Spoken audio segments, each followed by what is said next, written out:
আসসালামু আলাইকুম বন্ধুরা, আজকে ভিডিওতে আমি দেখাবো যে আপনার ভিডিওগুলা কত ছেলে বেশি পার্সেন্ট দেখে নাকি মেয়ে বেশি পার্সেন্ট দেখে, এবং হচ্ছে কোন দেশ থেকে কত পার্সেন্ট ভিউ আসতেছে এটা কীভাবে বুঝবেন। এটা বুঝতে হলে আপনাকে সি ড্যাশবোর্ড এখানে যেতে হবে। সি ড্যাশবোর্ডে যাওয়ার পরে এখানে দেখতে পাচ্ছেন যে সেই মোর ইনস্টিটিউশন, এখানে আসার পরে এখানে নিচের দিকে একটু লোডিং হবে।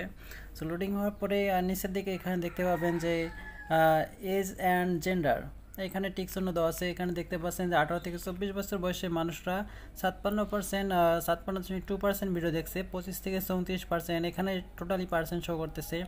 আর যদি স্কল সাইড করেন দেখতে পাচ্ছেন যে জেন্ডার, এখানে ছেলে মেয়ে শো করতেছে কি কত পার্সেন্ট দেখতেছে। এখানে আমরা দেখতে পাচ্ছেন যে পুরুষের সংখ্যা বেশি, 76% দেখাচ্ছে। আর এখানে হচ্ছে টপ কান্ট্রিজ, এখানে বাংলাদেশ থেকেই বেশি আছে, ইন্ডিয়া থেকে 7, ওমান থেকে 3, সৌদি আরবিয়া থেকে 3। আর টপ ক্যান্ডিডেট এখানে সে ঢাকা ডিভিশন থেকে অনেক বেশি, লালমনিরহাট এটা হচ্ছে 33%, মানে সব কিছু ডিটেলস শো করে।